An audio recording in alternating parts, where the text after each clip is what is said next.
Champions ট্ৰফিত champion হ'ল ভাৰত। নিউজিলেণ্ডক পৰাস্ত কৰি চেম্পিয়ন্স ট্ৰফিৰ খিতাপ আজুৰি আনিলে ভাৰতে। তৃতীয়বাৰলৈ খিতাপ দখল কৰিবলৈ সক্ষম হ'ল ভাৰত। ৰোমাঞ্চকৰ ফাইনেলত 4টা উইকেটত জয়লাভ কৰে ভাৰতে।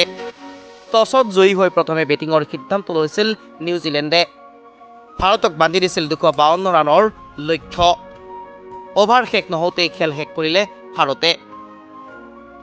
25 বছৰৰ পাছত পুনৰ ICC চেম্পিয়ন্স ট্ৰফিৰ আজুৰি আনিবলৈ সক্ষম হ'ল ভাৰতে। চেম্পিয়ন্স ট্ৰফিৰ ফাইনেলত মুখামুখি হৈছিল ভাৰত আৰু নিউজিলেণ্ড। প্ৰথমে টছত জয়ী হৈ বেটিং কৰাৰ সিদ্ধান্ত গ্ৰহণ কৰিছিল নিউজিলেণ্ডে। তাৰপিছতে 252 ৰানৰ লক্ষ্য বান্ধি দিছিল ভাৰতক আৰু ভাৰতেও অভাৰ শেষ নহওঁতেই 252 ৰান অতিক্ৰম কৰি চেম্পিয়ন্স ট্ৰফিৰ আজুৰি আনিবলৈ সক্ষম হৈছিল। ভাৰতৰ হৈ অধিনায়ক ৰোহিত শৰ্মাই 74 ৰান অৰ্জন কৰিবলৈ সক্ষম হয়। 25 বছৰৰ পাছত পুনৰ ICC চেম্পিয়ন্স ট্ৰফিৰ ফাইনেলত মুখামুখি হৈছিল ভাৰত নিউজিলেণ্ড আৰু তাৰ পিছতেই নিজৰ দেশলৈ সন্মান আজুৰি আনিবলৈ সক্ষম হ'ল ভাৰতীয় টীম। 2013 চনত ইংলেণ্ডক পৰাস্ত কৰি চেম্পিয়ন্স হৈছিল টীম ইণ্ডিয়া।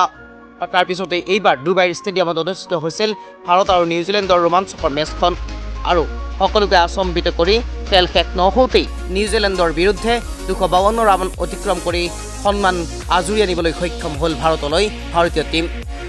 জনালো শুভেচ্ছা। নিউজ ডেস্ক প্ৰতিদিন লাইভ।